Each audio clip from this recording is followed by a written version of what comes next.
It's time for the Josh Kirby on Sports Podcast. On this edition of the Kirby on Sports Podcast, we touch on new headlines in the NFL, along with deep dives in the Green Bay-Arizona contest, the Dallas versus Minnesota contest, and don't forget the hurry-up offense and so much more. All coming your way next on the Kirby on Sports Podcast. Shout out Q. Shout out Q.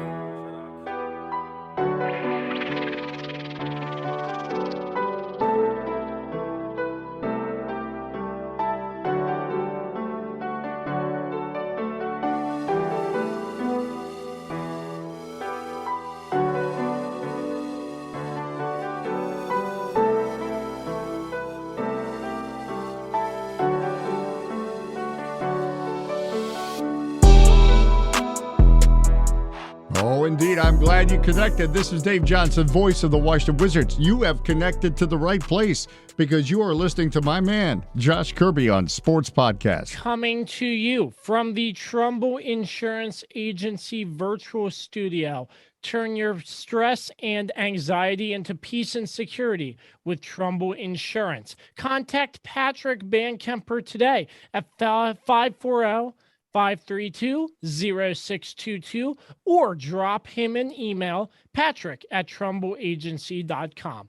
For the rest of our sponsors, Regroup Building Services, PM Plus Reserves, Shenandoah Primitives, Dr. Dave Leadership Corporation, Mark Francis with Icon Real Estate. This is another edition of the Kirby on Sports Podcast. Once again, I have my guys with me in the three-man booth. Lead contributor and co-host Dan Dembski, and the Swiss Army knife Carlos Martinez. Gentlemen, we give Dan a nickname, and again, the weapon. Don't use it. The weapon. the weapon, Dan Dembski. There. I drew a blank there, so I do apologize about that. Well, Put it's some fine. respect on Dan's name. Thank you, Carlos. Yes. And as the Swiss Army knife would say, the weapon and the Swiss Army knife, they just go together. You know what I'm saying? The weapon, the Swiss Army knife. It's like the dynamic duo. That's Oh, right. yeah. It's like peanut butter and jelly right there. All right, Okay, maybe gentlemen. Too far, but We're gonna we're gonna do sort of the same setup we did before. We have two games in depth that we'd like to talk about. Then, as always, we have the hurry up offense and another team that we will cross off who we don't think will make it to the playoffs as of right now. But first and foremost, we have some NFL news and headlines that we will discuss to start the show. So Dan Dembski, take it away. thank you, Josh. Yeah, a lot of stories these last few days in the National Football League, and the biggest story is very tragic. It involves Henry Ruggs III, rookie wide receiver for the Raiders, driving under the influence and getting into an accident at 156 miles per hour, and it took the life of a young woman and her dog. Really, there's not much else to say about it unless you want to get into details about everything that happened. Ruggs was accompanied by his girlfriend, according to this article. They were both taken to the hospital, obviously, and also he blew twice the legal limit of blood alcohol content. So the whole thing is just insanely sad. The Raiders released him shortly after this incident happened, rightfully so. And he faces anywhere between 2 to 20. Yeah, he got two charges, obviously for the DUI and the reckless driving. DUI is 2 to 20 years, and the reckless driving is up to 6 additional years in prison. So his career is over for sure. I mean, I don't think there's really any other way around it. So it's just crazy. It's just crazy, and it's very tragic and sad for the victim who lost her life, and her dog as well was also in the accident. So I'll turn it over to you guys and get your thoughts on this. It's I mean, it's been all over the news for a couple days now. I guess it happened recently, but It happened Tuesday. Yeah. So yeah, I mean, I'll turn it over to you guys. I mean, first and foremost, I mean, what happened was extremely wrong, because if you're going to drive under the influence, it just shouldn't happen. You don't have to do it. You should call an Uber or something. And even thinking the slightest of mind of, am I okay to drive home? I mean, yeah, you just know. You should know when not to drive in a vehicle when you're under the influence. And obviously, Henry Ruggs made a mistake, and he's going to have to pay for it, because he claimed the life of a young woman and her dog, as you mentioned, Dan. But this is something that I think the Raiders are going to have to overcome once again. I mean, another emotional, yeah, because first John Gruden, hurdle. now Henry Ruggs. I mean, how are the Raiders going to handle this? I know this is probably very tragic for people close to Henry Ruggs and so on and so forth. So how are they going to handle this going into the next game the Las Vegas Raiders have? And I'll say this, I will be very surprised if Henry Ruggs is let back onto a football field ever. Well, he'll be on the commissioner's exempt list regardless of what happens. I mean, he's going to serve time. It's just a matter of how much time, I think, at this point. And before I throw it over to you, Carlos, I'll just say this. You know, he has no excuse for not getting an Uber or not finding another way home. He has the financial means to do it. And, yeah, you know, especially with, like, if you know you're going to drink to that level, you should have a plan in place anyway before you go out. That's a smart thing to do. So that it's just insanely sad and tragic. And like you said, Josh, you said it perfectly. He's going to have to pay for it. Yeah. Yeah. I mean, actions have consequences, and he's got to, you know, he's got to live with it. I mean, he's only 22, but you know, that's just something that, like, he's not a kid. He's an adult. Like, you've been brought up knowing you shouldn't drink and drive. If you're under the influence, don't get in the car. Now, here's the thing. Here's the kicker. You guys are bringing up Uber and all that stuff. Apparently, from what I've seen, like, around, is the NFL has a free car service for their players. So if they need a ride, like, out of somewhere, they'll come pick them up and they'll come get their car. And the other thing is also, like, you know, he's driving a Corvette. I'm pretty sure it's a souped up Corvette, you know, right? Just because, I mean, why wouldn't you get a souped up Corvette? You know, I'm positive, you know, that's a very powerful car that he was driving, and to be under the influence driving that puts people in danger. And, you know, cars are not toys. You know, they are massive metal death machines that, you know, that sadly in this situation can take a life. Yeah, I don't think he's going to play ever again, but never say never, because, you know, we've seen Michael Vick come back and, you know, for all the egregious things he did. True. And yeah, it just depends on how long he's out. Because if he gets the full sentence, which he very might, you know, because he won't play anyway. So yeah, he won't. He'll be too old when he gets out. Yeah. But yeah, it's just incredibly sad. You know, T's and P's to the, you know, to the family of the girl. Obviously, what a sad way to die. You know, knowing that all you were doing was just driving, trying to get somewhere, and some moron moron decides, you know, to be stupid and get behind the wheel of a souped up Corvette and go 156 miles per hour while drunk. That's even worse. 156. Exactly. That's what I'm saying. In a residential area too. Yeah, he was being very reckless. And anybody sitting there trying to defend Henry Ruggs, you're a scumbag. I'm sorry, you are. Because this poor innocent girl died, and anybody trying to be like, wait for the facts to come out. Don't listen to the initial report. The facts. Right. We know the facts. He was drunk. He was driving while drunk, and he was going 156. And in air, there's no reason why you should ever be going 156. Right. So, you know, and this poor girl and her dog lost their lives because of it. And of course, you know, this is kind of, you know, it's touchy to me because obviously I have a dog and I'm very close with my dog. So like that breaks my heart knowing that, right, you know, that the dog also suffered too. That's another Because like layer if to you the watch the story, video, that right. blaze was huge. That Yeah. blaze was huge. And yeah, you know, I hope justice is served here. I hope he doesn't get just a slap on the wrist because a girl did die. And I hope, and I'm sorry, I just don't ever want to see him on the football field again. Oh, and Dan, real quick, you said on just a quick correction, he's not a rookie. He's I think he's 1 year in. Okay. Yeah, I couldn't remember. So Yeah. 23. So I had a 50-50 chance. I mean, yeah.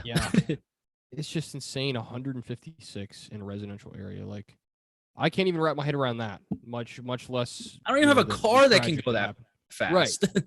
Right. If my car goes 56, it's a good day. So well, even like the max on all the cars that we have here at the house are like 135. You can't even like hit, like, that's what I'm saying. Right. He had a souped up version of that Corvette. Right. So like, for sure, it's just ridiculous. It's just insanely tragic and like you said, and totally avoidable. Avoidable. He, you know, it's not like it was something that could have been avoided and was an accident. I mean, if you get behind the wheel that drunk and you're driving that fast, I mean, no, I have no remorse. I really don't. Yeah. And then also we have to also mention his girlfriend. It was seriously injured also because she was in the passenger side. Yeah. We do have to mention that. I saw she was in the passenger seat. I didn't know the specifics about her injuries, but yeah, she had some serious injuries. I don't know the extent of them, but I know that she suffered serious injuries, and he was treated for injuries also. Obviously, you saw in his mugshot, he's got the neck brace and everything, but but they were not life threatening.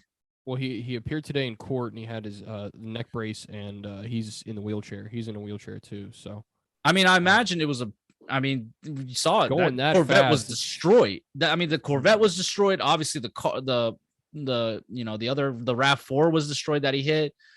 I mean, it was just a devastating accident, and it's just so sad that it could have been avoided had he just called an Uber, had he just used the NFL car service. You know, instead of getting behind the wheel. And that's the thing that's going to ultimately go against him is the fact that there was a free service. There's resources there. Yeah. Right. And he has the means anyways, even if there wasn't a car service. He's, like I said, Henry Ruggs, he has millions of dollars. Yeah, exactly. You know, like, and also like I'm pretty sure he could have easily called a teammate, a coach, somebody to come get him because he's drunk. Like, it's Vegas too. He's in Vegas. Yeah. You know, and I think this was also the fear of having a team in Vegas because obviously the nightlife is crazy there. You know, but I'm sorry, like I don't have remorse. I don't have remorse for him. I hope he gets the full extent of justice or put on him, and I hope he never plays another down of football again. I'm sorry. I'm not sorry. You know, he killed an innocent girl and her dog.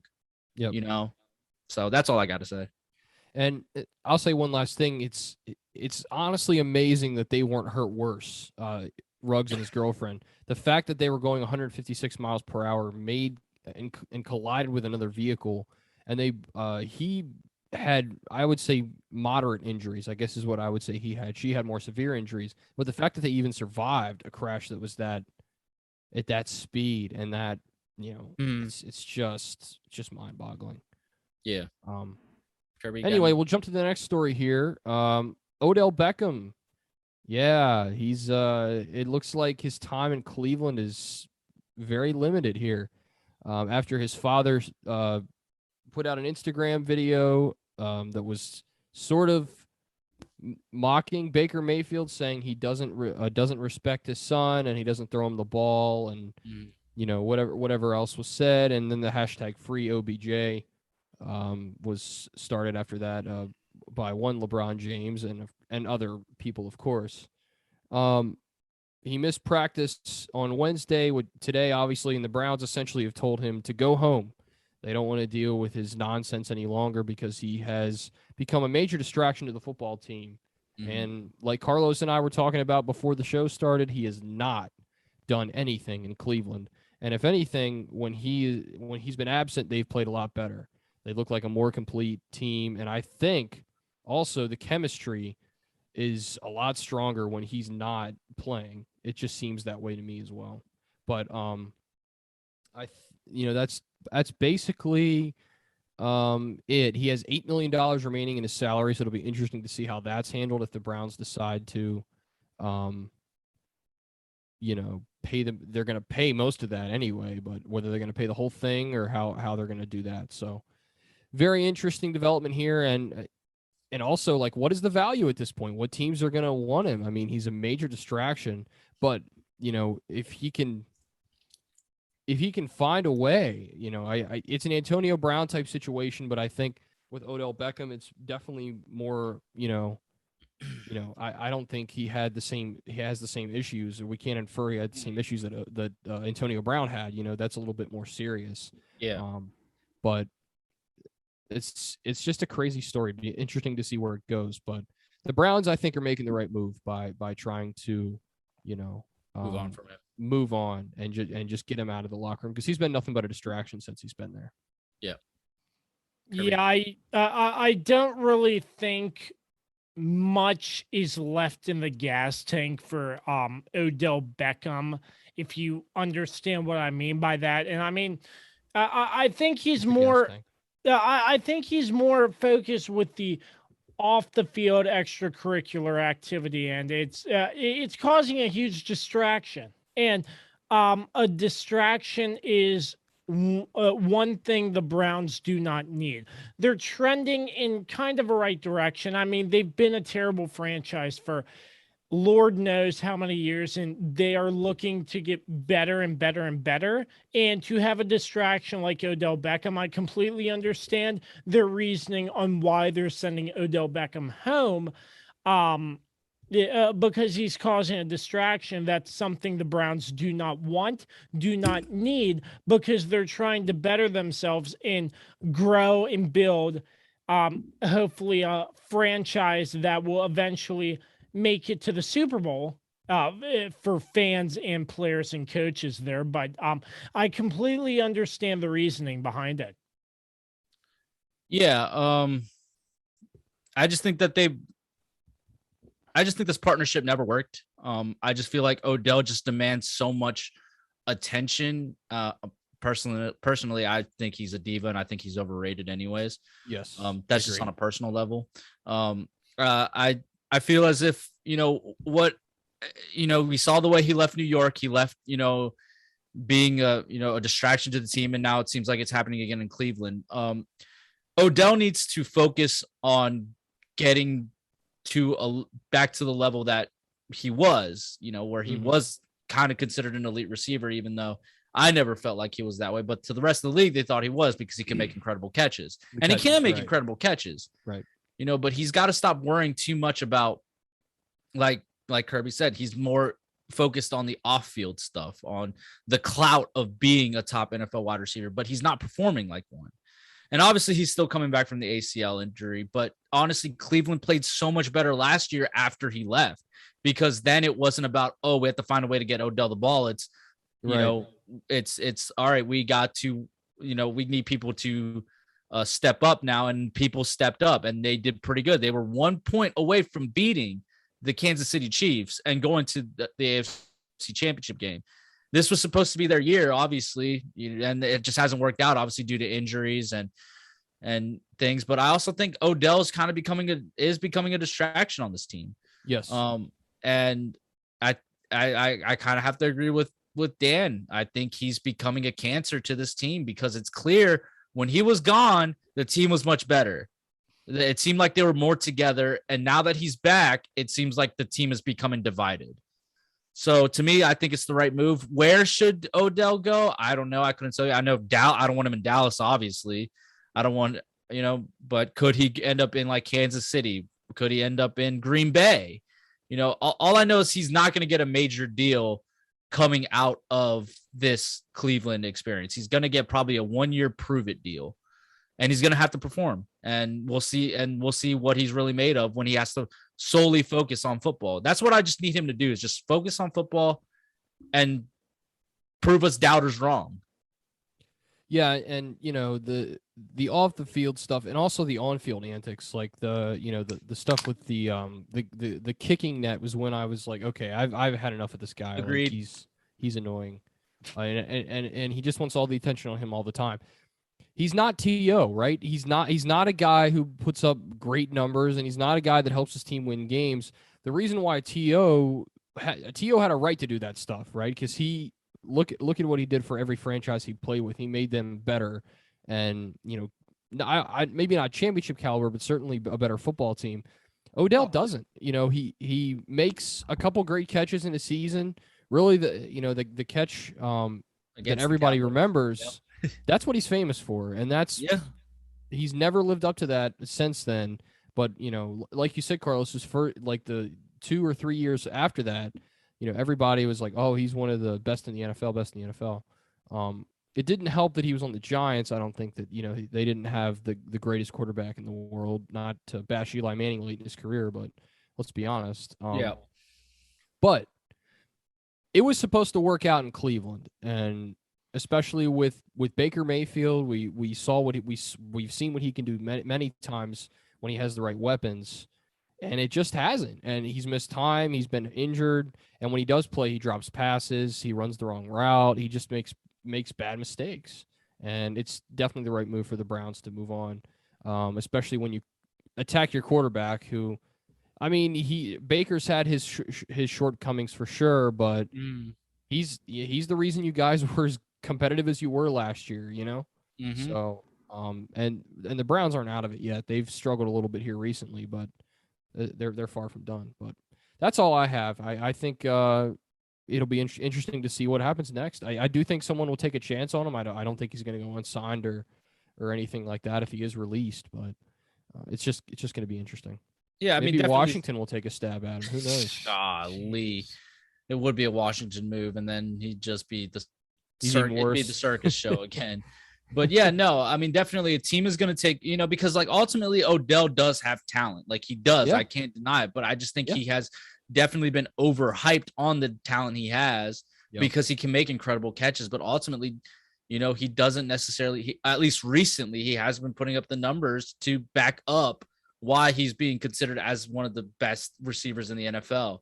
So, I mean, one of these, super teams, I guess you like Tampa Bay, Kansas City, Green Bay, like somebody, the Rams, maybe, I don't know. Rams or Tampa, I can see him going. Somebody's going to take a chance on him, and really, what I would hope is he picks a franchise that is going to like keep him focused on football and not really let him, like go to Green Bay where there's nothing there, Yeah, and that's another reason I think I said Tampa earlier, because Tom Brady would keep his ass. Look what they were able to do with Antonio Brown. I mean, he was very troubled, and Brady completely turned him around. Now, I'm not saying that was all Brady. I'm not, saying that he didn't have any. But playing with Tom Brady, like you feel like being like you have to hold yourself to a higher like expectation, like hold Brady yourself standard. More accountable.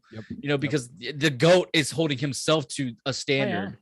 Exactly. So you have to hold yourself to his standard. So that's why I feel like Tampa Bay would also work too for Odell. And if they get Odell, I mean, golly, who's going to beat the Buccaneers? There's not many people beating him now. I mean, we'll get to that later. Our next story, we talked about this. Aaron Rodgers out with COVID this week. He tested positive today, and so did backup quarterback Kurt Benkert. Or no, not. Was it Kurt Benkert? I'm trying to hold on. I was trying to scroll. Yeah. Practice squad quarterback, Kurt Benkert. Sorry. Mm-hmm. And so they think that's kind of where Rodgers' positive test might have come from. But now Jordan Love will get his, his first career. No, maybe not first career. Yeah, his first career start. Yep. So this could be a sign of what's to come in Green Bay. I'm not going to get into the the details with my frustration with the COVID and all that. I mean, we all know how I feel about all this stuff. So I mean, just looking at that, what the heck kind of treatment was he doing? His fiance. That made no sense to me. It made no sense to me. One of those natural remedy, eat mushrooms type of people.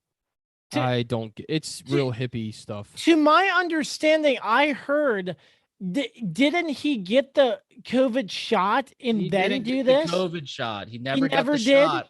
No. He lied about it. Oh.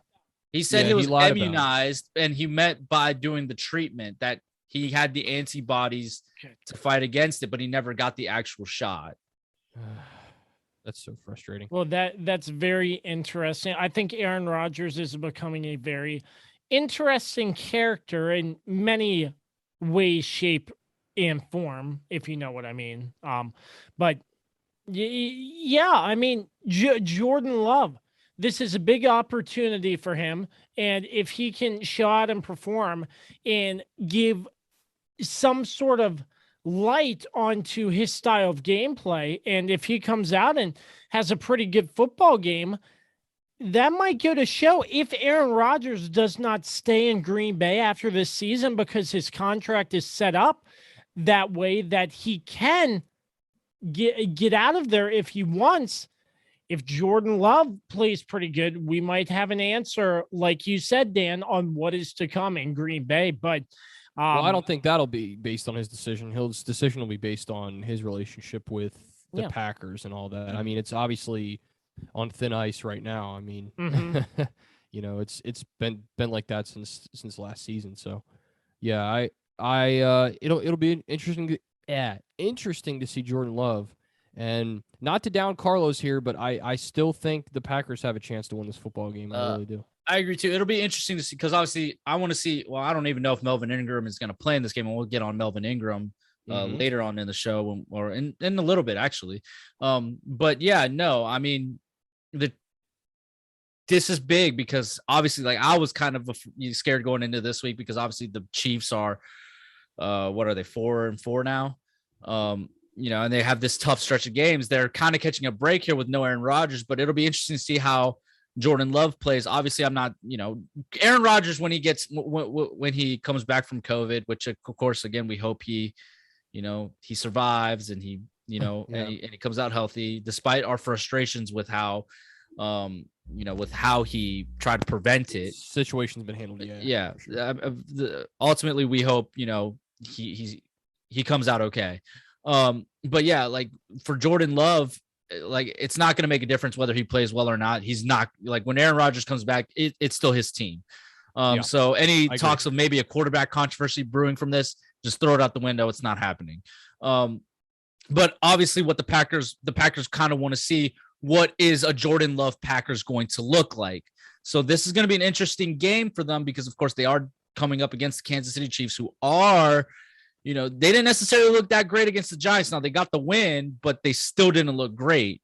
Right. So it'll be interesting seeing how they deal with that. Luckily, Jordan Love's got a few days, like he's got pretty much all week to practice. So, and he's been the backup quarterback this year. So hopefully he's been paying attention to the whole system and he'll be all right. I think so. Yeah, I think he'll be fine. And the way the Chiefs defense has played this entire season, it'll be a good test for his first game as far as, you know, we'll see kind of what level he's on. So, yeah. So with that, we'll move on to my final story that I have for you guys this evening.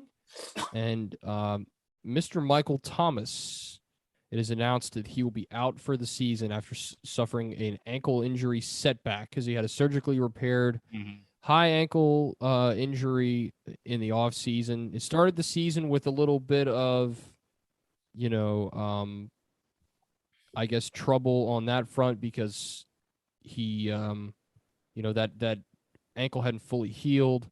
He'd been playing well, but you know, I don't think there was a certain you know, there seems to be some confusion with this because Thomas just says it's a setback. And then Ian Rappaport mentioned that it's a new ankle injury. So there's a lot of confusion as to whether or not it is a new high ankle injury or whether he re-injured the same ankle that he recovered from this summer. So it's a big loss for the Saints for sure. I mean, he is a big chunk of their offense. So, and the way Jameis plays, oh Lord, who knows? Jameis is out for the season. Also, he's out for the season. Yep, dancing with his crutches. But so it's Trevor Siemian. Yeah, no, it's going to probably be Taysom Hill when he comes back. Yeah, Taysom but Hill's it's probably gonna come Trevor back this week. Simeon until Taysom Hill's ready to Well, come Taysom back. Hill's probably going to come back this week. The is Saints are what I'm still Okay. done, I think. Yeah. But yeah, that's the story. You guys go ahead and take it whichever direction you want to take it. But obviously, losing him and Jameis in the same game is just brutal. So Is it just me, or does it seem like Michael Thomas is always injured? Well, he hasn't even played this season. He's been out this whole season so far. So it's not as if they're scrambling now to find a replacement. He hasn't even played, so they've been winning Right. without him. Yeah. true. Now, obviously, having Michael Thomas in would be a huge, huge benefit to whatever quarterback is playing. But we already saw it. Taysom Hill, because they're going to probably go Taysom Hill at quarterback. It's not as if he was really getting the ball to Michael Thomas. So it would have been more helpful if Jameis was still healthy. But Jameis is out. Taysom Hill is probably going to be the starting quarterback. I don't think they're going to go Trevor Simeon. So ultimately, this whole saga with Michael Thomas and the Saints has been an absolute, circus show. Circus, yeah. And yeah, it's hopefully, it's not something that's going to continues to be a problem like throughout his career, because obviously, like we said, Michael Thomas is one of the best receivers in the league when he's healthy. And the Saints could really use him. And obviously, just to see Michael Thomas on the football field again would be great. So, hopefully he recovers, and it's just sad to see that he's not going to play at all this season. Yeah, I think the smart thing to do here is, he had surgery on this after he re-aggravated it, I think sometime during the summer when he was recovering from it, and then he had to get surgery, I guess at the beginning of this season is what the reporting is. I just hope he takes his time now. He's got, the entire offseason now to get healthy, to rehab completely. Maybe rushing his rehab, which is what it sounds like he did. Very dangerous and definitely could be a reason why he's in the situation he's in now. But, I don't know if the Saints were even expecting him to play this year, like you mentioned, Carlos, because of that injury he suffered at the beginning of last season and, kind of went through it all last year. So, yeah, it's definitely something that, like I said, take your time coming back from, because the ankle, the knee, things of that nature, you don't want to mess with those types of injuries, because you could have permanent damage if you're not careful. Yeah, I think you all touched on it. I think you all touched on it 100% there. All right, gentlemen, that's all I got. I believe Carlos has a segment for us now. So, Carlos, I'd like to throw it over to you, sir. Yeah, Carlos, really quick, the trades that happened before the trade deadline. Well, we're only going to talk about two trades, obviously, because like some of the other trades just did not matter. We're going to talk about, obviously, first the big money trade. That was the first domino to fall in the trade deadline. Von Miller getting traded from the Denver Broncos over to the Los Angeles Rams, bolstering that already surplus of players they have on defense, obviously, because they have Jalen Ramsey and Aaron Donald. Now they have Von Miller. What do you guys think about the trade? Further details, obviously. The Rams are only going to pay this man $700,000 this year.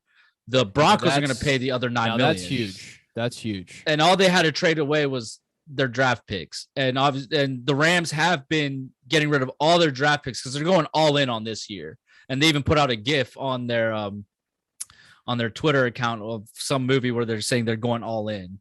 So they feel as if this is their year. Obviously, the Super Bowl is in LA. It would be a big deal for an LA team to be in the LA Huge. Super Bowl. Yeah. At their stadium and try to do what the Buccaneers did. And I think this really puts them in the driver's seat in the NFC. Totally agree. Obviously, he's not the elite on the field player that he was a few years ago, but Von Miller is by far one of the best and most solidified and respected defensive players in the NFL. So this is a huge deal for the Rams, and they're just trying to, like you said, Carlos, they're trying to stock up now and make that Super Bowl run as soon as they can. And I think they do it. The emotional leader that Von Miller is, the model he's in the locker room and off the field as well. He's literally a franchise player. And the Broncos kind of did him dirty. They kind of let him go for very little. I'm sure he's happy to get out of there and be with a winning team. I mean, it's kind of similar to what we've seen with Matt Stafford, getting out of a bad situation. So I kind of consider this the same sort of thing. But yeah, I agree with you that the Rams are the NFC front runner for me, especially after how we saw the Cardinals lose this weekend. They have some weaknesses that were exposed, but we're going to touch on that. I think this is a great trade, and for the Broncos, I mean, they've pretty much acknowledged we're in rebuilding mode now. I mean, they've probably been in rebuilding mode for a few years. They just Von Miller was kind of the core of that Broncos team for so long. It's just crazy that he's going to be in another uniform, but I'm sure he's happy. I'm sure he's grateful to the Broncos organization for all they did for him in his career, and he meant a lot to the people there. So this is a big deal. Yeah, he before he left, he sent a heartfelt message to Denver. It honestly actually kind of seemed like he didn't want to leave, but yeah, the Broncos wanted to trade him, and they traded him. They got draft picks back, and he said in the goodbye video, "Hey, we'll always have Super Bowl 50." So right. he did bring a championship to the town. He was the first defensive player to win MVP in Super Bowl history. So yeah. The thing that sucks about this trade is Denver still paying most of his salary. I just that's think good for the Rams. Crazy. It's good for the Rams. It was it bad. is. I mean, yeah, it seems like the consensus also thinks that too, is that it feels like the Broncos got swindled in this deal. Yeah, I would go to say that because you all said it. The Rams got a heck of a deal for this, only trading away draft picks, and the Broncos still have to pay his salary. I mean, the Rams are clearly the winner on this trade. Mm-hmm. Yeah, they're like I said, they're just simply reloading. It seems like that's what it's. Yeah, they're just adding more weapons to their arsenal right now, and I mean, obviously, we see how Matthew Stafford's playing right now. Yeah, they're like I said, the Rams are going all in, and it's the NFC. It's just truly. It's incredible how talented the upper echelon of the NFC is becoming now. Yep. So way better than it's been the last few years for sure. Agreed. And all this to beat a 45-year-old quarterback. I saw that meme. Hey man, he's built different. That's an understatement. 7 championships. They won it all last year. I mean, you see that super team they have over there. You got to build a super team of your own to compete with Tom Brady. That's right. So the next trade, so the next trade we want to talk about is Melvin Ingram gets traded to the Chiefs. I don't remember what the Chiefs gave up for this. I think it was only a 6th-round draft pick for Melvin Ingram. I think they only gave up a 6th-round draft pick. Obviously, he's moving from Pittsburgh to Kansas City. Obviously, we've talked about it multiple times on this podcast. That the Kansas City Chiefs need to do something defensively, and I think this was the right move for them. Yeah, they need to do something on defense, and hopefully this will help them on defense going into a very big game. I mean, obviously an Aaron Rodgers-less Packers team, but still, I think it's still going to be a pretty good game, depending on the Chiefs' defense. And I think picking up Ingram, that will help the Chiefs' defense. I'm just not sure how much it will help. We'll just have to wait and see, in my opinion, but still a good player. But how much is he, if he plays, even with COVID testing and protocols moving from team to team? I'm not sure really how that works, but if he plays, how will the Chiefs defense improve? Yeah, good point. Mike Tomlin said right after the trade happened that he made it sound like, he was very hard to deal with towards the end of his time in Pittsburgh. Now, it could have just been that he was frustrated with the Steelers in general, and they've definitely, they've had some ups and downs throughout these years. So But this is definitely a good trade for the Chiefs, especially just giving up a 6th-round pick. They need help on every level in on defense, and every little bit helps. And I think Melvin Ingram, when he's at his best, I mean, he is one of the best in the NFL. So, I think this is a huge deal for Kansas City, and Pittsburgh kind of seems like, they cut someone who was kind of difficult for their football team. Obviously, there's not a whole lot of information out there about that, but that's how Mike Tomlin made it sound. So, I like this trade. I do. I think it's a big deal for the Chiefs. I think they really did a good job just giving up a 6th-round pick because, you could definitely. There's teams that have given up a lot more for a lot less. So, I think it's a good deal. Yeah, I think the Chiefs made. Jesus, I think You're they made a good trade here. Hopefully, he helps with the run defense. I think that's where primarily they want him. Obviously, in the middle to help, Chris Jones, who obviously he made a couple plays, Monday night and looked all right. Better. Yeah. I just hope that this kind of infuses some energy and some I don't know, just some more intensity in that defense that has been lacking this season. And obviously there's more issues other than the defense that seems to be going on in Kansas City right now. But I think this was a good move. I have one last, not necessarily trade that happened, but I do want to touch on Desean Jackson getting waived by Los Angeles, by the Rams. He's on the waiver wire. I don't know how much longer. I think actually he's off the waiver wire. So what do you guys think of the move of waiving him, and where do you guys think he ends up? Obviously, he's kind of older now. It seems like the only thing he can really do is they just tell him just run as fast as you can out to the field. He's still got that speed. Yeah, he does have that speed still. So I think that's primarily it. Do you think there's a team that obviously any team could use him, but is there a team specifically you see that going to pick him up, or what? Anything? I'd like him to go back to the Eagles and finish out his career there. I think that's. Don't laugh. I mean, I was gonna say that too. Really? Yeah, I was gonna. That's I'm funny. not. I wouldn't be surprised if he went back to Philadelphia. I think it's a smart move because at this point in his career, he realizes he probably only has a season or two left. Not back to Washington. He definitely worked out in Washington. Go back to where he started, where he made a name for himself, and just finish out his career. I'd say he could play another 2 years probably. Maybe just the end of this season, but. Like you said, he's still got that speed, but he doesn't really do much else. At this point, it's not like he's returning punts like he was like 10 years ago. So I've always liked him. I've always liked his tenacity. He's always had that sort of fire in him. Sort of reminds me of like Steve Smith, kind of similar in a lot of ways. And I hope somebody picks him up and gives him a chance, but I really think he goes back to the Eagles, and I hope the Eagles will make an offer. Yeah, a couple teams I've seen. Obviously, I actually have not seen the Eagles. I don't know if him and Sirianni would get along because Nick Sirianni is kind of a doofus. he is a doofus, no doubt. A couple teams I've seen is Tampa Bay. Obviously, I've seen Green Bay. Yep. Somebody suggested Houston. I was like, I don't think he wants to go to a team that's a mess. Yeah, that's a mess right now. I could see Tampa though. And then I've seen Kansas City also because I feel like that would be another weapon to have to focus on other than Tyreek.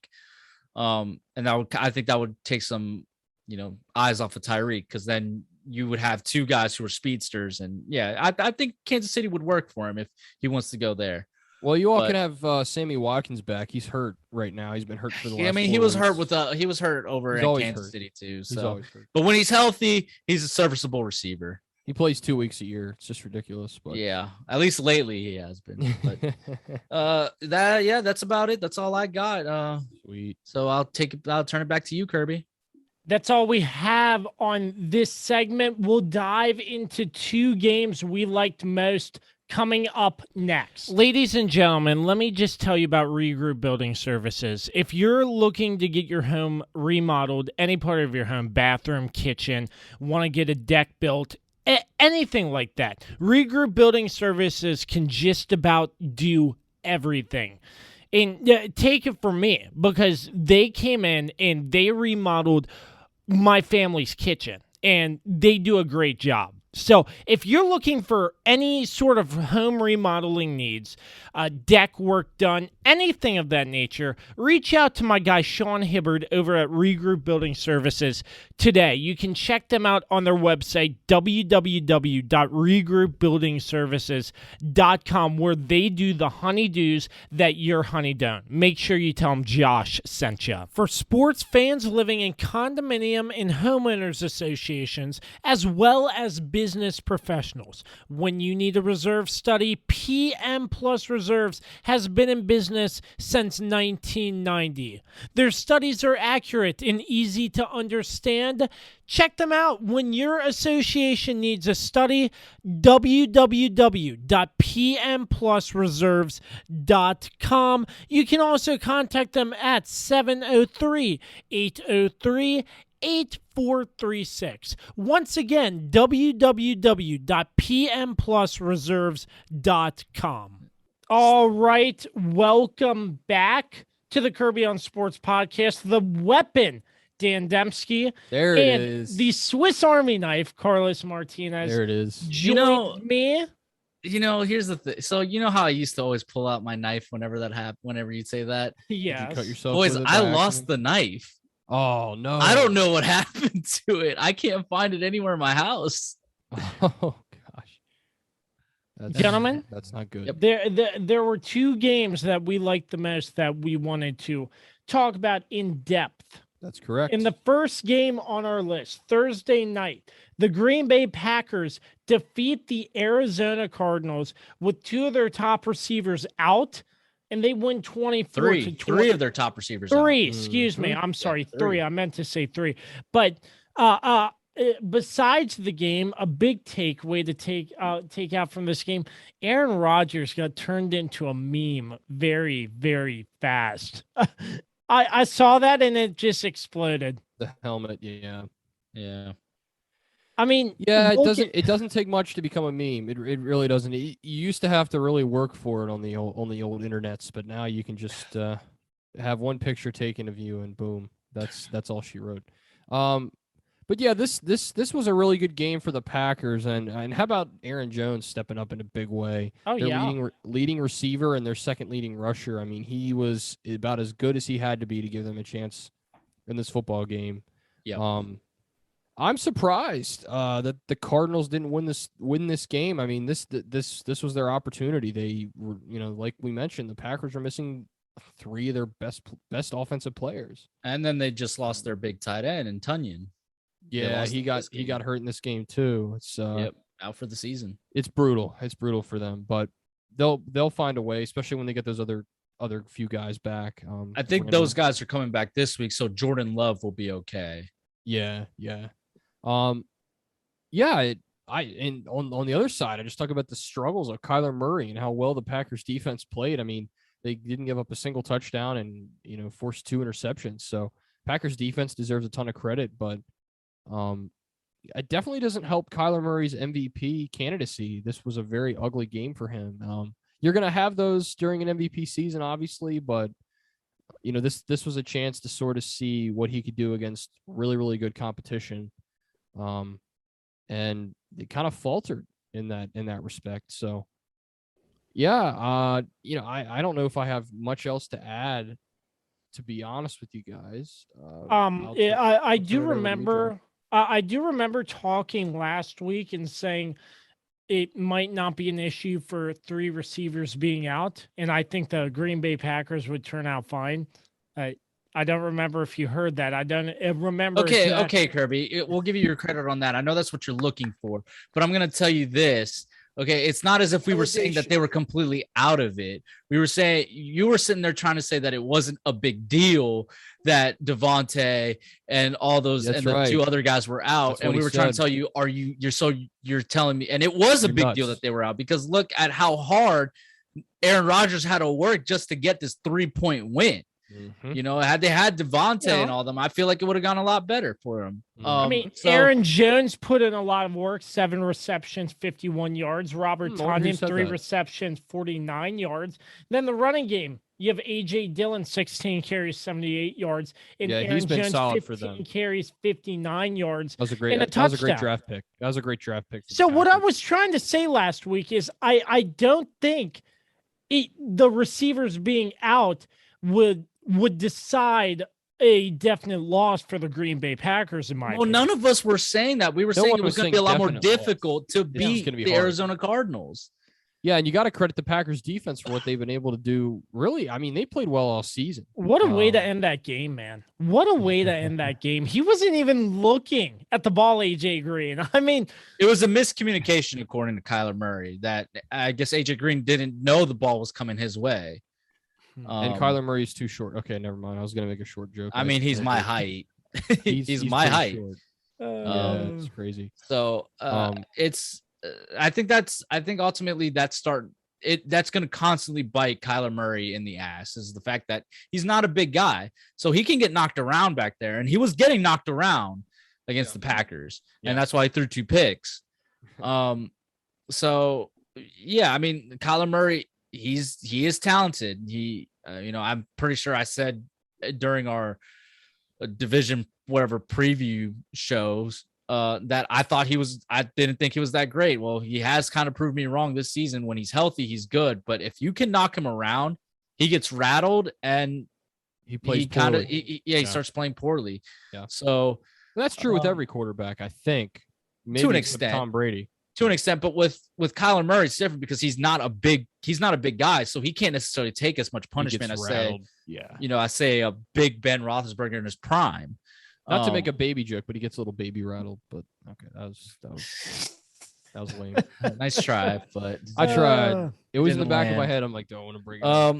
For the other thing, I mean, DeAndre Hopkins, I mean, he had that one big play at the beginning of the game, and completely disappeared. Now, obviously, it seems like he got hurt, but he still forced his way back onto the field, like later in the game, and didn't really do much. James Conner had 2 touchdowns. Edmonds had 1. That's where they got their touchdowns, was from the running game. So, the Cardinals have a lot to evaluate here. They need to start getting Zach Ertz a little more involved. I feel like he needs to become that security blanket for Kyler Murray. And for the Packers, I mean, obviously this week is going to be kind of, if they lose, they'll have the asterisk next to it. Aaron Rodgers didn't play. But the Packers are right now, they're the number 1 seed in the NFC. So they're kind of in the driver's seat. Yeah, I agree. And also the Cardinals defense has been a top 5 defense all season too. That's something that a lot of people aren't talking about, but it's one reason why the Cardinals were able to win so many games to start the season and really blow teams out, especially that game against the Rams where they won by like 17 points or whatever it was. That to me has been the key for them, and they've kind of leaned on their defense, and it allows Kyler and the offense to sort of do their own thing, and you see how good they are. The defense played well again in this game. I mean, if you give up, when you're playing the Packers and you give up less than 30 points, you give yourself a chance to win, I think. It's just the offense was just kind of flat. And also, again, like we talk about with a lot of teams, they didn't run the ball at all. Just the leading rusher was Edmonds with 30 yards. So that's a big concern. But I think this is sort of one of those wake-up games for the Cardinals. Not to say the Packers are a bad team, but when you're missing all the players they were missing, let's face it, you weren't playing them at full strength. Not even close. Yeah. So this was a game, and you're at home. This is a game you should win. Agreed. And also it was a short week. They should have easily won. This game was kind of on a platter for them, and they couldn't get it done. And obviously, in our next game, we're going to talk about another team that had it on a silver freaking platter and completely botched it. I can't wait to get into that, but. Aaron Rodgers played fantastic, and for him to do it with a core receiver. Now, obviously, he had Randall Cobb, a guy he's very comfortable with, and it shows why he wanted Randall Cobb back on this team, because he would deliver when it mattered most. He scored 2 touchdowns, if I remember correctly. Yeah, it's I think this is gonna ultimately help the Packers in the long run, because now they know, like, hey, like, we are a good team. We can win even with our top guys out, which does show the makings of a great team. But it also helps to have, one of the best quarterbacks in the game in Aaron Rodgers. But also, for the Cardinals, it should be a wake up call for them, because they need to understand that, hey, like, that's, you need to win these games that, are kind of they're given to you. Like we've been saying, they didn't have their top receivers. They didn't have their top weapons. So that's all I got to say about this game. Yeah, I think we all touched on it perfectly. So the Green Bay Packers 24, Arizona 21, and Aaron Rodgers has a meme made of himself. That picture was just hilarious in my mind. It's going to be shared forever. I mean, it's never going to go away. He's even embraced it. He used it on his because he was giving away Bitcoin, which is incredible. Giving away he was giving away Bitcoin at sometime earlier this week. I can't remember when. And I remember his Cash App profile picture. He put that meme with like glowing red eyes. It works. It really does work. Dan, I'll take that Bitcoin whenever. You're asking the wrong guy. Yeah, I was playing. All right, the next game we will dive deep in depth to, the Dallas Cowboys without, and I repeat, without Dak Prescott. They're starting Cooper Rush in Minneapolis, and the Dallas Cowboys come away with a victory, 20-16. First and foremost, Cooper Rush, 24 for 40, 325 yards. Shit, come on. 2 touchdowns and an interception. Amari Cooper, just shy of 130 yards and a touchdown. CD Lamb, just over 100 yards off 6 receptions. Injected into my veins. 84 yards and a touchdown. Keep telling me more. Let me just say this. Before you go to Carlos, I'd like to make a quick point, and then let me just say this first and foremost. Yes, the Vikings are bad. No, the Vikings are bad.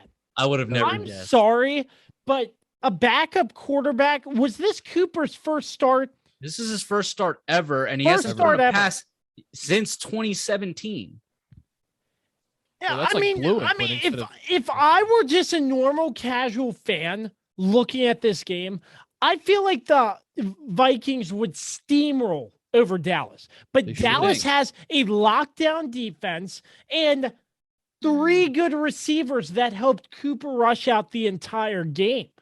And that's what scares me. If Dak Prescott gets injured for some reason, you have a viable option in Cooper Rush to win the game. And it depends on who you're playing. Yeah, I mean, he threw one pick, but still, I think he's playing the Vikings, so let's just calm down. He had one pick, and then don't forget he also had a strip sack. Yeah. You gotta remember the strip sack. But those things are going to happen when you haven't played since you haven't played in 4 years. But still, that just goes to show you how bad the Minnesota Vikings are. Dan, but it also shows how deep the Dallas Cowboys are. Like, absolutely. Absolutely. Dan. I was literally about to say it, but I was like, I'm going to let this ride. Especially, we've talked about the defense week after week, but their defense is unbelievably so much better than they were last season. It's not even funny. Like, it's not even close. This is a Cowboys defense that's 8th in the league right now. Like, last year they were at 29, 30, 31, something like that, maybe even 32. It was brutal last year.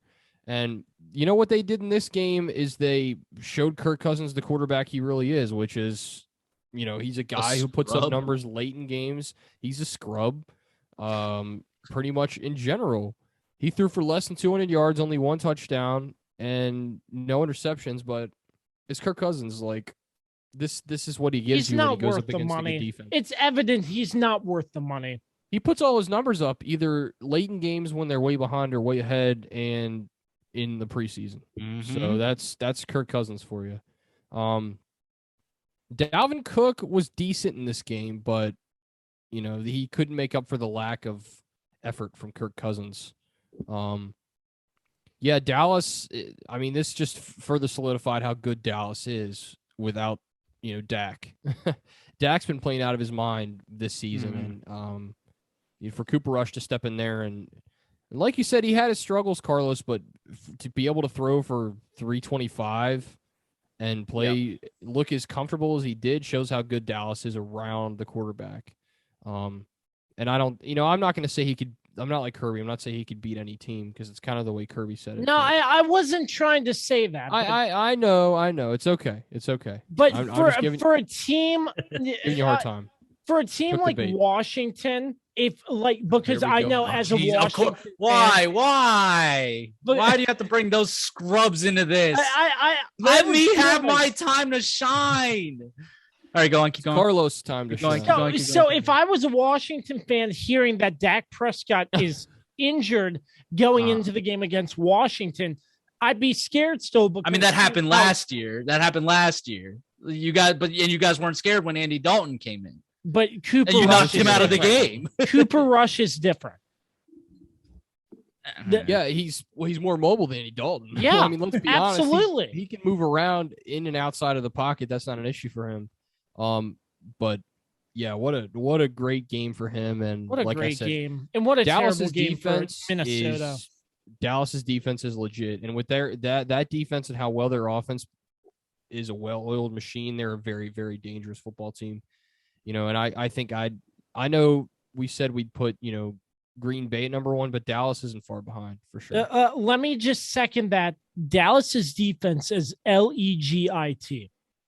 I had to spell it out just to make the effect there. They are legit. I'm glad you spelled it right. That was because that could have been brutal if you given how you can't count down correctly. No. No. Little inside joke. No. We won't get into detail on that, but is it my go? Can I finally go? Go ahead, Are you Carlos. Are you releasing the hounds? Are we releasing the hounds? We are release the hounds. Oh, excellent. Okay, here we go. Buckle up, ladies and gentlemen, because you are about to hear the greatest insight that you'll ever hear on this podcast. Man, I'm good at selling that stuff. Sounds like a radio announcer. That's professional right there. Thank you. Yes, No, I mean, this was. I mean, nothing affects me emotionally the way the Cowboys do. And obviously getting the news that Dak was going to play, I didn't even expect. And from the consensus of the Cowboys, fan base, from what I've seen, not a lot of us actually expected us to win this game because Dak was out. And obviously we've seen before when backup quarterbacks come in, they don't necessarily play the best. Obviously Andy Dalton last year, and then Ben DiNucci. I think Cooper Rush even was played last year too, but I can't necessarily remember. With that being said, Cooper Rush had it. The fact that he threw for 325 yards, I still don't feel like he actually threw for that much. I don't know why. It just looks. It just, from watching the game, it didn't really look like he really threw that much, but he did, and he got 325 yards. The greatest moment I thought was also when he threw the obviously the game-winning touchdown pass, and we ultimately won the game. And they cut to the video of his dad, and his dad is just like celebrating and just like looking up at the sky, and just having a grand old time. Like, that was very touching, obviously, because that was that's the first time they've seen him play. In the NFL, at least they come to every game apparently, and obviously he doesn't play because he's behind Dak. I think this shows how good this Dallas team is, that without our top quarterback, we can win. And it wasn't a pretty win by any means, but luckily it was against Kirk Cousins, who is a stooge, and is a scrub, and has. In my opinion, has robbed millions of dollars out of the NFL teams, for a guy who's, the 15th best quarterback in the league at best. For Dallas defensively, also, we had so much going against us this game. So much. We had the refs called an awful game, against us. We had all these penalties. Sure. Yeah. We had all these turnovers. We should not have really won this game, but it was Kirk Cousins. He gave us the game. And that last drive, Amari Cooper making that crazy catch, keeping us alive, then going out because his hamstring gets tight. You see him on the sideline rolling it on a tennis ball, trying to loosen it up. He's playing with a bad hamstring, and he's still performing the way he is. Comes back in. CeeDee Lamb is like, let me get that game-winning route, and Amari Cooper to be like, nah, dude, hell no, you're not getting that. For him to still be like, listen, I don't care if I'm hurt. I'm still going to go get it. And then to make that incredible catch over the over the defender and come down with it. Yeah. I mean, my Lord, Amari Cooper is so undervalued in this league. I feel like he's so people don't, obviously CeeDee Lamb is kind of like the star of the wide receiver core because of how explosive he is, but Amari Cooper is so consistent, and it sucks because he does get hurt very often and it's hard for him to stay healthy, but he tries to power through, and we see like why. And then it's and for the Dallas defense, like I was saying, they bend but they don't break, and they held Kirk Cousins to 180, what was it, 184 yards.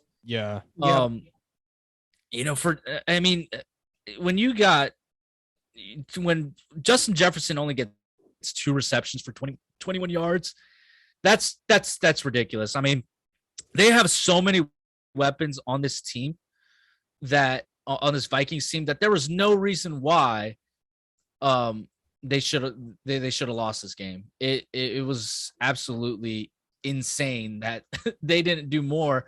And obviously we lost Tyron Smith in this game. He did go out like in the second quarter, I think, or around halftime he was out. And then during that last defensive stand, oh my God, I'm blanking on his name. Why am I blanking on his name? Oh my gosh, Jamar Chase. Why would I bring up Jamar Chase? Oh yeah. I was remembering. It's another. Yep, you're right. I'm sorry, Trayvon Diggs. Golly, why did I forget Trayvon Diggs' name for a second there? What a true Trayvon Diggs. You are.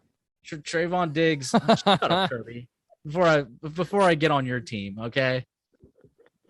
Oh, you're about to open a can of worms there. Open a can of whoop ass real quick. Anyways, but yeah, Diggs going out with a sprained ankle. He's going to be fine. He should be okay for this week coming up against the Broncos. It was kind of scary losing like him going out like that, but luckily he'll be fine. Mm-hmm. It'll be interesting. Tyron Smith. It's so great that we pulled out this win, because now we're 6-1. We, with the Bucs losing, like now we're above them. We still got obviously the Cardinals and the Packers to get over. I would much rather take the Cardinals than the Packers or the Bucs or the Rams. Yes, I agree. I would rather play them than anyone. Like if we had to go on the road or anything like that, I would rather go play in Arizona than go play obviously in Green Bay, where we have all that trauma, against Aaron Rodgers, where he's like ended our season twice. And then obviously Tampa Bay because it's Tom Brady, and then LA because they're just a beast. This team is good. No, really? They're good? Kirby, shut up. I'm making a point here. Okay? But I'm still scared to believe in them just because of past trauma. But this is the first time where we can now start to give this team the benefit of the doubt and trust in them deciding to keep Dak Prescott out. Also, last point.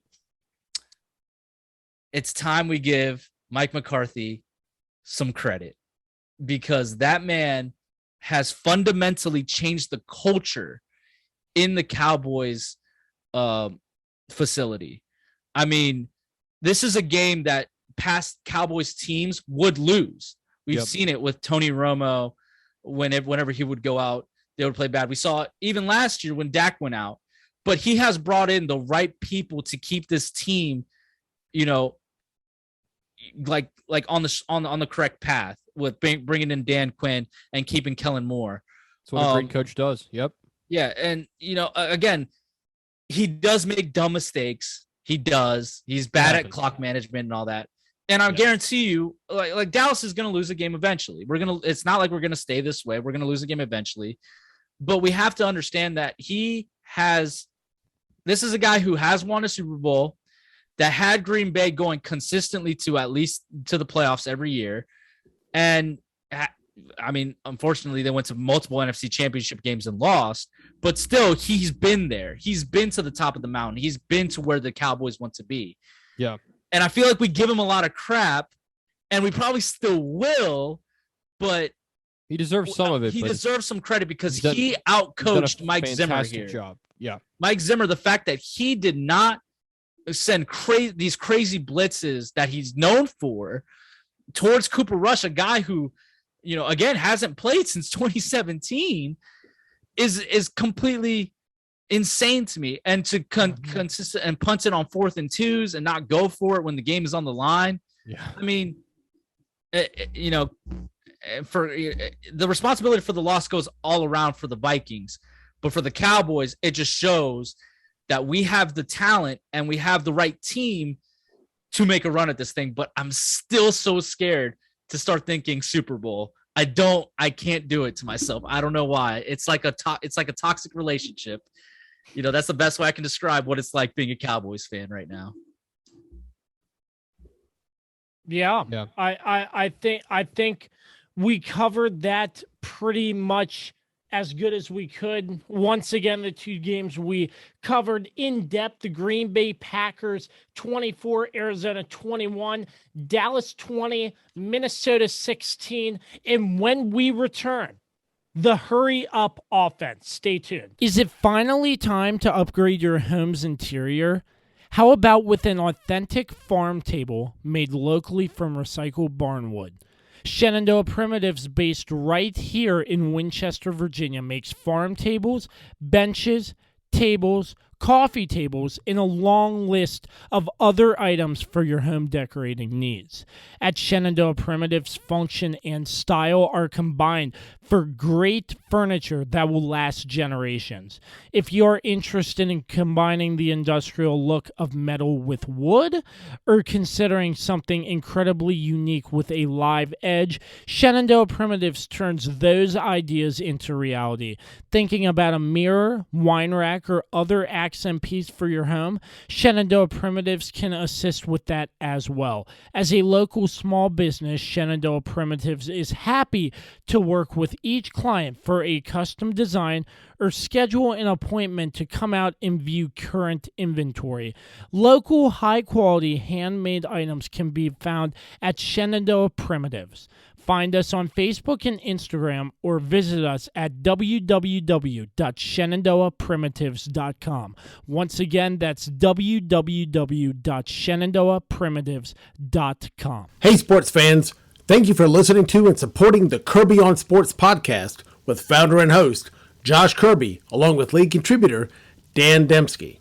Like, subscribe, and give them a 5-star rating wherever you get your podcast from.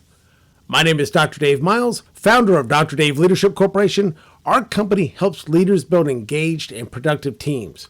Exclusively for listeners of the Kirby on Sports podcast, you can take an opportunity to discover your primary communication style and learn more about effective communication with others.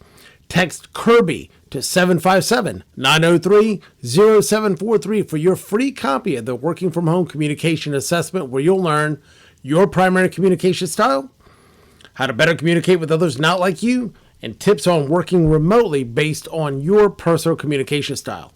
10 minutes, tons of resources.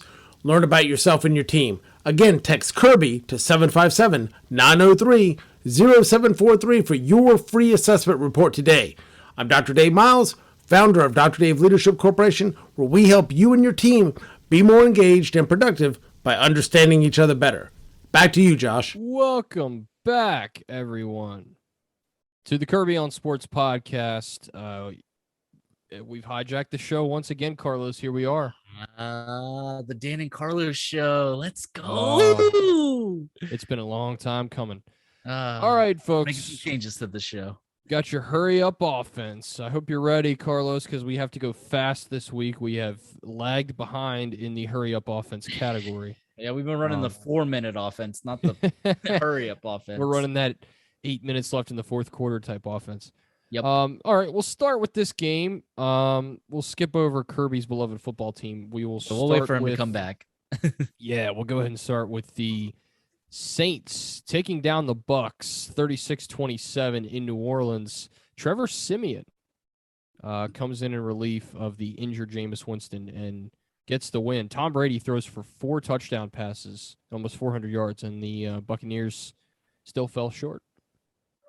Yeah, I mean, obviously the big news coming out of this game is Jameis Winston tearing his ACL and not going to be able to play for the rest of the season. But, I mean, this Saints defense is legit, and they keep giving Tom Brady some problems. And, of course, they got the game-winning interception or the game-sealing interception on that last drive where normally Tom Brady's more efficient. So, good job on the Saints. Pick six, yeah. But I'm not – don't worry about Tampa Bay. They'll be fine. Yeah, no, I agree. They're going to have a couple of these types of games. All right, we'll go straight to our next game. The Patriots take down the Chargers. The Chargers struggled a little bit in this football game. Mm-hmm. Justin Herbert looked a little lost out there, but again, he's going to have these types of games. Never count the Patriots out, never count Bill Belichick out, and I think that's a lesson we've learned once again, if we haven't learned it already by now. I mean, you hate to see it. You just hate it. You just hate to see it. No, but yeah, for the Chargers, I mean, they're kind of hitting a little slump here, but ultimately, I think they'll be fine. They got some missing guys, especially in their secondary. They're missing a few guys, and then for the Patriots, I mean, their record does not match how actually talented this team is, and I think they're starting to finally come around with all the free agents they signed, and I think this team is actually. I think they're going to get into the playoffs. I really do. I think they could sneak in too, and you're definitely right with the free agents. It takes a while to mesh, and I think the Patriots have finally started to reach that point. All right, now that Kirby's back, I'll throw it back to him in a minute, but I will introduce now the Broncos, 17, the football team, 10, in the high altitude of Denver. Josh's football team can only muster 10 measly points. So with that, I will throw it over to you, sir. What is there to say about this team? I mean, what else is there to say? I don't have any more excuses. I don't have any flips to give anymore. And that's the nice way of saying it. And taking that from a good fellow podcaster of mine from the DC Tweet Team podcast. So, yeah, I don't care anymore. Fair enough. I don't think I have anything to say about this game. It's a waste of breath. It's a waste of my time to dive in deep in, figure out what's wrong with this team. Yeah, it's getting really bad in Washington. It's not looking good. And Montez Sweat just fractured his jaw. Yeah, it's looking bad, and I mean it's been bad for a while. There's just they got a lot to figure out in Washington, and to think that this was the team that we kind of had some high hopes for, but they're out of excuses. And for Denver, I mean, there's not much to say. I mean. All right. Well, since I've been doing the hurry up offense, you know what? I'm taking the reins since I started this segment. I'm going to finish it, and then I'll throw it back to Kirby. We got the Seahawks at home. They needed a win desperately, and luckily for them, a little team from Jacksonville puttered along and settled down and got walloped. 31-7. Seattle takes down the Jags. It's not looking good for Urban Meyer's future. It just looks worse and worse every week. No, this Urban Meyer experiment is absolutely failing. We all knew that. I don't think. Right. We all going to. I don't think he's gonna make it to next season for sure. Like this is definitely gonna be a one and done, and they're gonna bring in an actual NFL head coach who's gonna know what to do with Trevor Lawrence, because now Trevor Lawrence's rookie season's being wasted here. And for the Seahawks, yeah, they definitely needed this win because they got to stay somewhat in contention for when Russell Wilson comes back. So. Good job by them, I guess. Kirby? Yeah, I mean, the Jaguars, we all said it. The experiment's not working out. Urban Meyer could pretty well be one and done in Jacksonville. I think he will be. Yeah. I could see that. especially with all the drama with him and the grinding, but not the good kind. So we'll go to the next game here. I have to make that joke every week or it doesn't count. This was maybe the game of the early window. The Titans in overtime. They take the Colts to overtime, 34-31. This was a great game, and it ended in typical Carson Wentz fashion, throwing a game-sealing pick that led to the game-winning field goal for Randy Bullock and the Titans. But this was a good game, and those divisional games are always pretty intense in the AFC South, and this was no exception. Yeah, I think the Colts have a lot of promise, a lot of optimism, but they're just not working together as a team. And I mean, Carson Wentz, there are glimmers of hope, but still, he's not the best quarterback out there for this Colts team. Yeah. And I just think the Colts have a lot more to work on in order to get back to their winning ways, if you know what I mean. But they have a lot of talent there. It's just how it's being used. Yeah, he is who we thought he was. Carson Wentz he's just not good. Like in the biggest moments, he kind of falters. And for the Titans, they're 6-2 now. I mean, they're got a 3-game lead over the Colts here, but now they're going at it without Derrick Henry, of course, who got hurt during the game. He got hurt and still finished the game out. Yeah, So I was just gonna say real quick. I mean, I was watching some clips from that. Like, he didn't seem hurt at all. It was just crazy. That he's an animal. He's a beast, and it sucks that he's gonna be out, but hopefully he recovers and makes it back for the playoffs.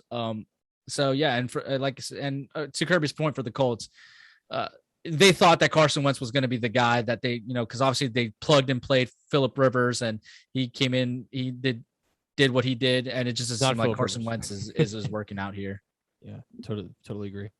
All right, fellas, next game here. 49ers go on the road and take down the struggling Bears, the sputtering Bears, the out of sorts Bears, 33-22.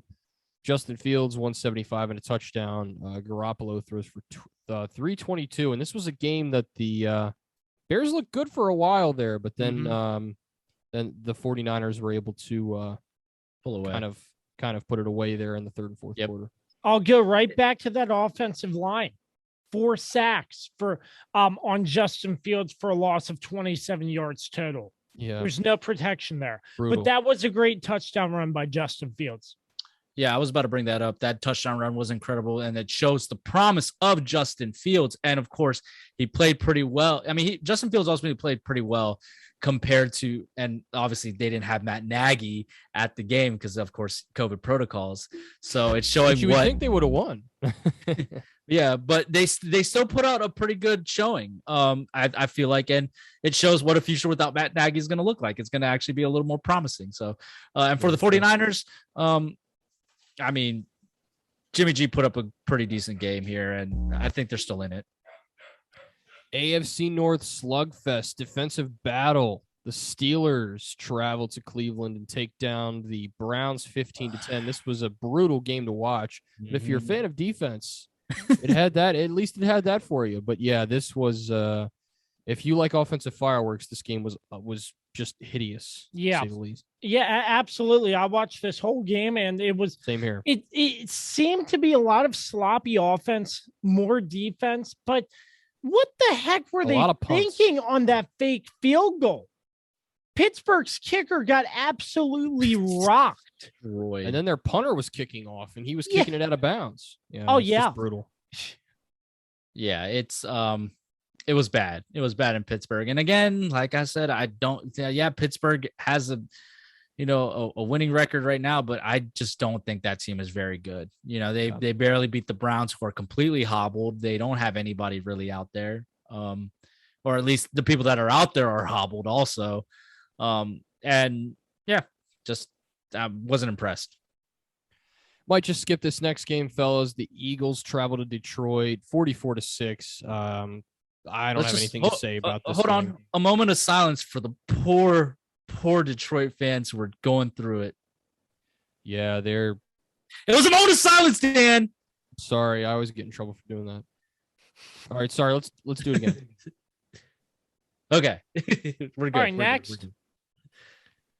Yeah. So then we got the Bills taking down the Dolphins. This was sort of a strange game, with strange scoreline, at least 26-11. The Bills do that at home. I mean, no one's surprised the Bills win this football game, and the Dolphins are, to say they're sputtering is an understatement. They've fallen off the cliff. Like They're a roadrunner, spiraling. and they're just falling. They're on a full-fledged free fall right now. Yeah. I mean, it was a close game for most of the game, and I think it was 3-3 up until like the third quarter. Yeah. And then finally Buffalo woke up, but they had trouble. They had a little trouble in the earlier game against Miami. So maybe something that Miami's doing that's kind of throwing them off. But yeah, ultimately Miami honestly could easily also be winless because they only won their game against New England off of a fumble, in week 1. So they're spiraling. Who knows what's going to happen in the future? The Buffalo Bills continue on their path to trying to make it to the Super Bowl. This wasn't their best game, but hey, a win is a win. Yep, I agree with that. All right. Short and sweet. I like it. That's what it's all about. The Rams traveled to Houston, and this game was complete blowout. They're 38-22. The Rams take down the Texans. The Texans rattled off 22 points, but pretty much in garbage time because at that point it's 38-0. Hey, the Texans covered. They did cover. Yeah, but they didn't win, so they're not a great team. So you have to. Yeah, covering doesn't mean anything. Doesn't mean anything. Yeah, this game I don't really have anything to say about it. The Rams just asserted their dominance. Yeah, the Rams are really, really good, and yeah, they just got better with Von Miller. Yeah, I can't wait to see Von Miller and the Rams come next week or whenever they play next. The new king of New York, Mike White.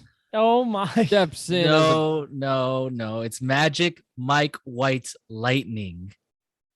Who said that? Pat McAfee? Indeed. And his nicknames are gospel. I come up with my own. They're not as good, but I'm also not paid millions of dollars to do it. So you get what you get with me. I'm the off-brand version. I cannot believe this. Mike White?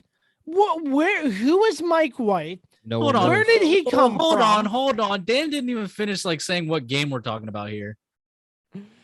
The Bengals, after winning the AFC North, taking the lead in the AFC North last week, give it right back after they fall in a very interesting game. 34-31 in New Jersey. The Jets pull off the giant upset with, what did I say? I can't even remember what the hell I said. No, you just said Mike White. Mike White. Yeah. It's the Magic, future of Magic New York Mike White football, Lightning. Mike White. Who is Mike White? Where did he come from?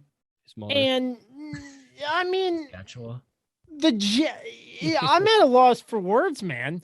You just insert this guy named Mike White that I have no shred of clue where he came from, what he did as a quarterback, and coming in 37 for 45, 405 yards, 3 touchdowns in this football game.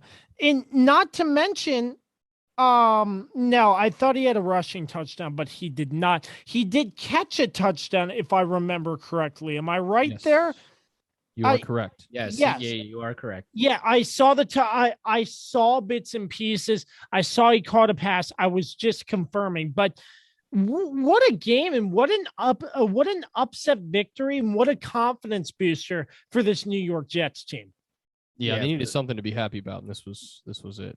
Yeah, he's clearly then the tweets came out about him that he was tweeting about the Jets back in 2012 or whatever, saying that they suck and that he hates losing to rich white kids, which is exactly what Zach Wilson is. Or Zach Wilson, sorry, not yeah, that's exactly what Zach Wilson is, because of course his parents own an airline company apparently. Right. So yeah, good on Mike White. Magic Mike White Lightning, I'm sorry. And for the Bengals, for you, Dan, it's a win. Even when you guys don't play, you win. And you guys are back in the driver's seat. I love to see it. And for the Bengals, I mean, again, it was kind of the same thing. The offensive line didn't hold up, but it looked like the offensive line from last season really Yeah. did. And of course, again, they kind of took Jamar Chase kind of out of the equation, at least the big plays, and that's how you beat this team. If they can't get Jamar Chase to get the big plays, this offense doesn't go. I wish the Ravens had read that memo. They will adjust. Yeah, definitely. This next game, I just don't have much to say. The Panthers go on the road, beat the Falcons. Another low scoring, kind of ugly game, 19-13. Sam Darnold is Sam Darnold. Yeah, I don't have much to add here. I don't have anything to say about it. No. Yeah, It was good bounce back win for the Panthers, but just one of two those very wash type of games. Yeah, skip.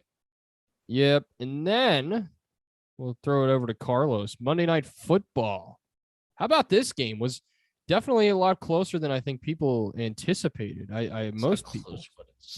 It was a lot closer, but it sucked. It wasn't that great of a game. Plus, I definitely agree. We were doing other things at the time, so didn't necessarily watch the whole game in its entirety. But yeah, I mean, the same issues. The Chiefs, Travis Kelce actually had a terrible game, and for the Giants, I mean, once again, Daniel Jones win. Yeah, Daniel Jones just is not that guy who's going to lead you down the field and get you a touchdown. So people stop overhyping Daniel Jones. He's not a good quarterback.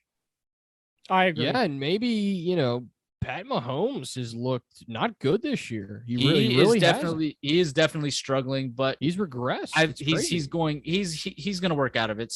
There's something throwing him off. We can speculate on what it is, but I don't really, we kind of have an idea what it could possibly be. But yeah, he'll work through it. I'm pretty sure he's too talented to stay in this rut. He's in a rut. He'll get Patrick Price. He'll be fine. Yeah. And that's it, fellas. That's the hurry up offense. I think we did a much better job than we've done the last month or so. So applause for that one. I apologize if I was absent, but did we touch on the Bucks and Saints? Yep, we moved on without you. Yep. You told us to start without you, buddy. That's what you get. No, I understand. It was a great game. You missed it. You missed that play. You were substituted out. You don't get to say. I'm sorry. Is this the No, you were on the sideline. No, actually, you were in the locker room getting your little, you hurt your little pinky. You had to go to the locker room. Oh my God. Okay. While me and Dan were out here fighting the war, trying to we were in we were in the dang on trenches, and you left us, okay, for a little nick. So you don't get a say on that play. Well, it was a good Carlos. Shut your mouth. Brutal. All right. We'll let Carlos cool off, and we'll wrap things up right after. Hey there, this is Mark Francis of Icon Real Estate. If you have any real estate needs in the Winchester surrounding area, including West Virginia, give me a call. I've got extensive experience, been in the business for almost 20 years, and would love to help you out. Track me down at Icon Real Estate, iconsells.com, or even give me a call, 540-247-1527. Again, Icon Sells, ICONSELLS.com, and I would love to chat with you and help you out.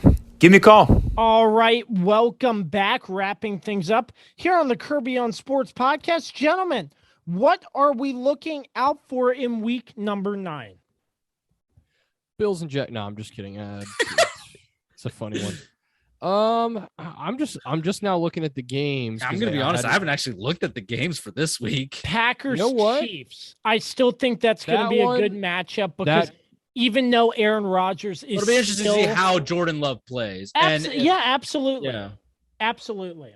I'm looking at the Titans visiting the LA Rams. I think that's going to be a really good test for the Titans to kind of see where they are because that's a good one. They've beaten some weaker teams. Let's face it. It'd be interesting to see how they fare against a team that is one of the hottest in the NFL. So that's the one I'm looking for, and that's the Sunday night game next week. So that'll be good. Yeah, at least Kirby's going to be able to watch the games in peace and not have to watch Washington because they're on their bye week. And then, of course, they're probably going to lose the bye week, too.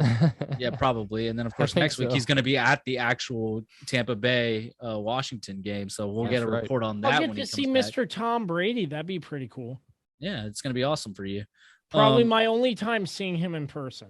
That's fine. You just got to go see 10 more years. You might have another shot. But no, I mean, I'm interested, of course, in Cowboys Broncos. I want to see how we want to see if Dak comes back, which seems to be the timeline, but of course we don't know yet.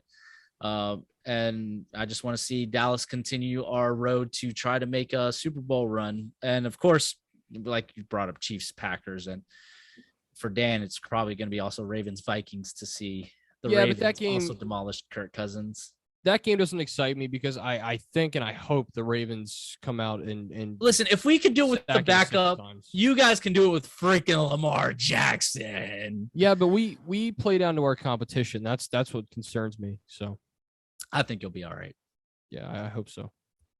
All right, so that about does it for another week of the Kirby on Sports podcast. Dan, Carlos, always appreciate the time. Any last words? You hate to see it. Go number 8, coming back from the bye week. Let's go. Let's get her done. Let's go Cowboys. How about them Cowboys? How about them Cowboys? For Dan and Carlos, I'm Josh. Thanks to Trumbull Insurance. Contact Patrick Van Kemper 540-532-0622 and the rest of our sponsors, Regroup Building Services, PM Plus Reserves, Shendo Primitives, Dr. Dave Leadership Corporation, Mark Francis with Icon Real Estate. Check out anything and everything Kirby on Sports podcast, www.kirbyonsports.com. Until the next time you hear us, always remember to create greatness. So long and peace out.